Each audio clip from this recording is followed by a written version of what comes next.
देखिए, अब आप लोग बीच मजेदार में आ चुके हैं क्योंकि आपका 6 महीना पार कर गया है। अब जो समय बचा है वो सिर्फ 6 महीना है। जो बच्चे अभी पढ़ना शुरू किए हैं उनके मन में एक डाउट आता होगा कि 6 महीने में सिलेबस कैसे पूरा करेंगे।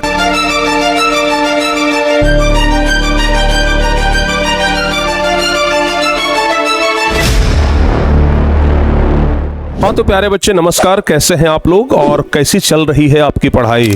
उम्मीद है आप लोग भी अच्छे होंगे और आपका पढ़ाई भी अच्छा चल रहा होगा। देखिए, अब आप लोग बीच मजेदार में आ चुके हैं क्योंकि आपका 6 महीना पार कर गया है। अब जो समय बचा है वो सिर्फ 6 महीना है, यानी कि 6 महीना आप लोग ऑलरेडी पढ़ चुके हैं और अब मात्र और मात्र 6 महीना आप लोग पढ़ेंगे और तब आपका बोर्ड एग्जाम आ जाएगा। चाहे वो 10th वाले बच्चे हों, 12th क्लास के बच्चे हों, किसी भी क्लास के बच्चे हों जिनका बोर्ड का एग्जाम है। तो अब आप लोग बीच मजेदार में प्यारे बच्चे बीच रास्ते में आ चुके हैं। अब अगर यहाँ से लौटते हैं फिर भी उतना ही दूरी तय करना पड़ेगा, यहाँ से आगे जाते हैं फिर भी उतना ही दूरी तय करना पड़ेगा। लेकिन बहुत सारे बच्चों का प्रॉब्लम है कि गुरुजी अभी तो सिलेबस पूरा नहीं हुआ है, 6 महीना में कैसे सिलेबस पूरा करेंगे। या फिर जो बच्चे अभी पढ़ना शुरू किए हैं उनके मन में एक डाउट आता होगा कि 6 महीने में सिलेबस कैसे पूरा करेंगे। आप लोग ना सर पकड़ के बहुत सोचते होंगे इस चीज को कि आखिर हम सिलेबस कैसे पूरा करें, क्योंकि सिलेबस से परीक्षा में क्वेश्चन आएगा और अगर सिलेबस पूरा नहीं होगा तो परीक्षा वाला क्वेश्चन हमसे बनेगा नहीं। तो आपके मन में भी ये समस्या है ना कि सिलेबस कैसे पूरा करें 6 महीना में।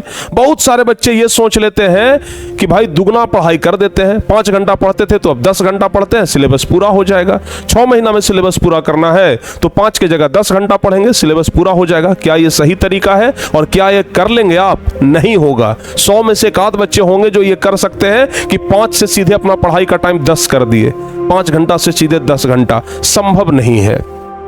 रास्ता क्या है प्यारे बच्चे? रास्ता हम आपको बताते हैं। क्योंकि ये वीडियो स्पेशल आप लोगों के लिए बना है और इसीलिए बना है ताकि आप लोगों को रास्ता दिखाया जाए कि 6 महीना में सिलेबस कैसे पूरा किया जाता है, बेस्ट मेथड क्या है। क्योंकि मेथड तो सब लोग बताते हैं, ठीक है ना, और सब लोग आपको बोलेंगे कि भाई ये तरीका वो तरीका, लेकिन जो सही तरीका है हम आपको बताते हैं।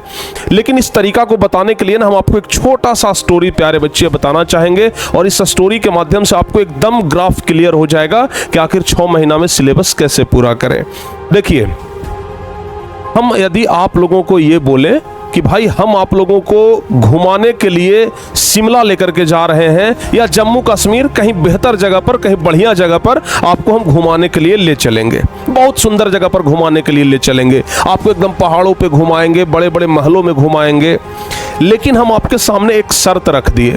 शर्त ये रख दिए कि जो भी लोग जाएंगे घूमने के लिए वो सिर्फ और सिर्फ एक छोटा सा बैग अपने साथ लेकर के जाएंगे और 5 दिन का सफर है, यानी 5 दिन तक आपको घूमना है और सिर्फ एक छोटा सा बैग आपको लेकर के जाना है। अब आपके मन में आएगा कि सर 5 दिन रहना है तो एक छोटा सा बैग में क्या क्या हम लेंगे? जूता लेंगे कि कपड़ा लेंगे कि गमछा लेंगे कि मोबाइल लेंगे कि लैपटॉप लेंगे, क्या क्या ले जाएंगे हम? छोटा सा बैग है, इसमें क्या क्या सामान आएगा? लेकिन हम आपसे बोले कि भाई एक ही बैग में जो सामान लेना है जो लो। अगर 2 बैग किए तो नहीं जा पाओगे। आपका मजबूरी है कि आप एक ही बैग में उतना सामान लेकर के जाएंगे जो आपके लिए ज़रूरी है। जैसे आप अपना मोबाइल रख लेंगे, चार्जर नहीं भूलेंगे क्योंकि चार्जर मस्ट इंपॉर्टेंट है, बहुत ज़रूरी है। फिर कहेंगे कि सर 2-3 हमारा पसंदीदा जो शर्ट है वो शर्ट रख लेते हैं, पैंट है जो पैंट रख लेते हैं, जीन्स है जो जीन्स रख लेते हैं। इसके अलावा अगर लैपटॉप है तो लैपटॉप रख लेते हैं, एक आध गमछा रख लेते हैं, एक आध जूता ले। तो ये सब जो इंपॉर्टेंट चीज़ें हैं आप वहीं लेके जाएंगे। अगर हम बोल दें कि नहीं 2, 3, 4, 5 जितना मन है उतना ले चलिए, तो फिर तो आप भाई घर का पूरा कपड़ा ही उठा करके लेके चले जाएंगे। लेकिन कंडीशन यह है कि आप सिर्फ इंपॉर्टेंट चीज को ले चलेंगे जो कि जरूरी है, तो आप इसमें वही चीज रखेंगे जो जरूरी है। अब आप सोचिए, आपका जो दिमाग है प्यारे बच्चे, ये भी एक समझ लीजिए कि बैग है और आपके पास शर्त यह है कि टाइम 6 महीना है। शर्त यह है कि टाइम 6 महीना है और आपके पास दिमाग है जो समझ लीजिए कि एक बैग है। अब आप कम टाइम में इसमें ज़्यादा चीज़ें रखना चाह रहे हैं तो नहीं होगा। लेकिन इसके लिए शर्त यह है प्यारे बच्चे, इसके लिए आप क्या करेंगे कि जो जो इंपॉर्टेंट चीज है, जिस तरीके से आप अपने बैग में इंपॉर्टेंट चीज को रखें, उसी तरीके से अपने दिमाग में सिर्फ और सिर्फ इंपॉर्टेंट चीजों को रखना होगा। तभी आप 6 महीना में वो चीज पूरा कर पाएंगे।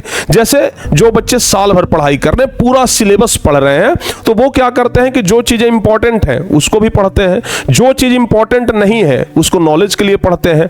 लेकिन चूंकि अब आपके पास 6 महीना का ही समय है और 6 महीना में आपको पूरा सिलेबस पढ़ना है, तो आप सिर्फ और सिर्फ वही चीज पढ़ें जो आपके लिए इंपॉर्टेंट है। और वो इंपॉर्टेंट चीज कैसे आप डिसाइड करेंगे? या तो किसी टीचर का आप कोर्स लिए हुए हैं, तो उस कोर्स के माध्यम से आपको अच्छे तरीके से समझ आ जाएगा कि कौन सा इंपॉर्टेंट है। क्योंकि टीचर जब भी पढ़ाते हैं ना, तो साथ साथ बता देते हैं कि देखो ये वाला टॉपिक महत्वपूर्ण है, ये वाला क्वेश्चन इंपॉर्टेंट है, ये वाला क्वेश्चन पूछा जाता है, तो आप डिसाइड कर लेते हैं कि भाई सर ये बताए हैं कि ये इंपॉर्टेंट है, तो सिर्फ यही हम पढ़ेंगे।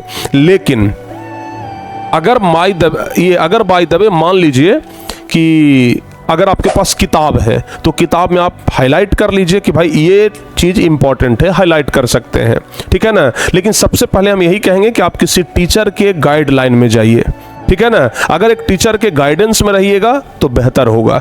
देखिए, अगर आप घर बनाना चाहते हैं तो एक खुद से बनाइए और एक इंजीनियर रखवा करके बनाइए, फर्क आपको स्पष्ट दिखेगा। इंजीनियर ऑलरेडी आपको वही बताएगा जो सही घर बने, ठीक है ना। कहाँ पर ये ईंटा जुटेगा, कहाँ पर पिलर रहेगा, कहाँ पर कौन सा पिलर कितना मोटा रहेगा, सब कुछ बताएगा। यानी कौन सा पिलर इंपॉर्टेंट है जिसको मोटा करें, कौन सा पिलर इंपॉर्टेंट नहीं है जिसको पतला करें, सब कुछ वो इंजीनियर आपको बताता है।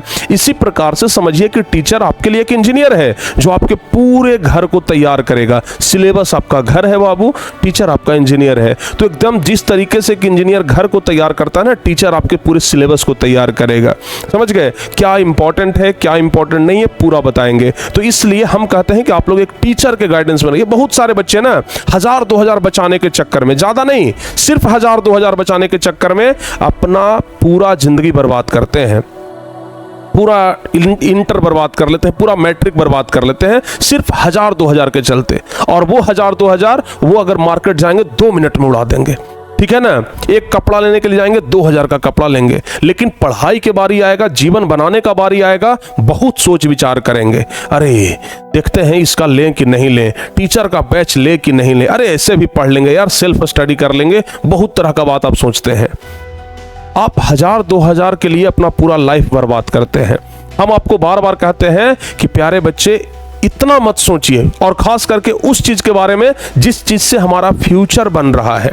तो इसलिए अगर आप अभी तक कोई बैच नहीं लिए हैं तो बैच आप ले लीजिए। आप अगर हमसे पढ़ना चाहते हैं तो हमारा प्यारे बच्चे 12th क्लास का बैच है, साइंस बैच 2025, आप यहां पर एडमिशन ले सकते हैं, ठीक है ना। 10th वाले बच्चे हैं तो टॉपर बैच में एडमिशन ले सकते हैं, 11th वाले बच्चे हैं तो उनके लिए भी बैचेज हैं। तो पहले आप किसी टीचर के गाइडेंस में जाइए। यहां पर आपको सोच रहे हैं, यहां पर आपके लिए 6-6, 7-7 इंजीनियर लगे हुए हैं आपके घर बनाने में, समझ गए ना। एक आप अकेले और एक यहां पर 7, बताइए कौन ज्यादा काम करेगा? आप अकेले काम करेंगे या फिर ये 7 मिलकर के काम करेंगे? तो इसलिए हम कहते हैं कि जब भी प्यारे बच्चे पढ़िए तो किसी न किसी का गाइड होना जरूरी है। पहली बात तो ये। दूसरी बात, अगर आप 6 महीने में सिलेबस पूरा करना चाहते हैं, थोड़ा सा आपको मेहनत बढ़ाना होगा, स्मार्ट स्टडी करना होगा। हार्ड वर्क तो वो करते हैं जो साल भर पढ़ते हैं।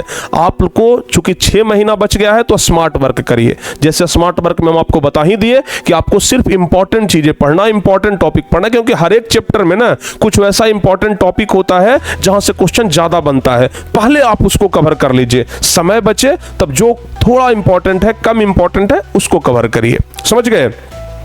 उम्मीद करते हैं कि आप लोग अगर इस तरीके से अगर इन पढ़ाई करेंगे, इस तरीके से पूरा अगर आप सिलेबस को कवर करेंगे तो 6 महीने में क्या, आप 4-5 महीने में भी पूरा सिलेबस को एक बार पूरा रिव्यू कर सकते हैं, ठीक है ना। तो आप अभी से ही प्यारे बच्चे हाईलाइट करना शुरू करिए, किसी टीचर के गाइडेंस में जाइए और किसी टीचर का सहारा लीजिए, और टीचर जो टॉपिक को बताते हैं कि इंपॉर्टेंट है, वो टॉपिक को ना आप एकदम पूरा उसमें जो इंपॉर्टेंट चीजें हैं उसको एकदम कंठस्थ करिए। पूरा आपको पढ़ने का जरूरत नहीं है, पन्ना पन्ना लाइन बाय लाइन आपको पढ़ने का जरूरत नहीं है, सिर्फ इंपॉर्टेंट चीजें पढ़िए। जैसे आप इंपॉर्टेंट चीज इस बैग में रख रहे थे, क्योंकि आपको 5 दिन तक घूमना था, तो जब 5 दिन घूमना था तो सिर्फ इंपॉर्टेंट चीज रख रहे थे, तो वैसे ही 6 महीना में सिर्फ आप इंपॉर्टेंट चीज ही रख सकते हैं। सोचेंगे कि सब कुछ रख ले तो फिर आप फेलुअर हो जाएंगे, ठीक है ना। तो जो इंपॉर्टेंट है उसी को रखिए, जो इंपॉर्टेंट नहीं है उसको निगलेक्ट करिए, उसको हटाइए। जब समय बचेगा या फिर जब हो सकता है, जैसे मान लिया जाए कि इसमें हम सब अपना इंपॉर्टेंट चीज रख लिए, उसके बाद भी जगह कुछ बच गया, तो हम जो बाकी जो कम इंपॉर्टेंट है उसको भी रख लेंगे। उसी प्रकार आपका दिमाग है, हम एकदम दिमाग का तुलना एक बैग से कर रहे हैं, ठीक है ना। उसी प्रकार का प्यारे बच्चे आपका दिमाग है। मान लिया जाए कि पूरा इंपॉर्टेंट चीज आप एक बार देख लिए, याद कर लिए, तो फिर जो कम इंपॉर्टेंट है उसको भी देख लीजिए। इस तरीके से आप 6 महीना में ना पूरा सिलेबस खत्म कर सकते हैं। तो उम्मीद करते हैं कि आपको ये ट्रिक पसंद आया होगा, और अगर आप इस तरीके से करेंगे ना तो बेहतर होगा। हम एक बार बता रहे हैं, आप इस चीज को फॉलो करके देखिए। आज से ही प्यारे बच्चे एक हाइलाइटर लेकर के किताब को हाईलाइट करिए, जो इंपॉर्टेंट चीज है उसको हाईलाइट करिए। सर जो बता रहे हैं कि भाई ये टॉपिक इंपॉर्टेंट है, उस टॉपिक पर थोड़ा ज्यादा ध्यान दीजिए। जैसे हम 10th क्लास का पढ़ाते हैं तो हर एक टॉपिक को बताते हैं कि हाँ ये चीज ज्यादा इंपॉर्टेंट है, यहां से क्वेश्चन पूछता है, तो वो चीज बच्चे अगर ध्यान दे करके उसको अगर अलग कर ले तो बच्चों का भार भी कम हो जाएगा और टॉपिक भी उनका अलग हो जाएगा। तो इसलिए कहते हैं कि जब भी पढ़ाई करिए तो किसी न किसी टीचर के गाइडेंस में जरूर रहिए प्यारे बच्चे। कोई भी ऐसा टॉपर नहीं है जो बिना टीचर के टॉप कर गया हो, ठीक है ना। तो ये बात आप लोग ध्यान रखिएगा। उम्मीद करते हैं कि ये वीडियो आपको काफी ज्यादा नॉलेजेबल रहा होगा, काफी ज्यादा इस वीडियो से हेल्प मिलेगा, इस वीडियो से बहुत कुछ सीखने के लिए भी मिलेगा। इसी प्रकार का वीडियो आपको हमेशा मिलते रहेगा, इसके लिए आप लोग चैनल को जरूर सब्सक्राइब करिएगा। और अगर आपको वीडियो अच्छा लगा हो तो वीडियो को लाइक करना मत भूलिएगा, ताकि प्यारे बच्चे आप लोगों को आगे इसी प्रकार का वीडियो मिलते रहे। इसलिए चैनल को भी सब्सक्राइब कर लीजिएगा। मिलते हैं आपसे किसी और वीडियो में, तब तक के लिए जय हिंद, धन्यवाद।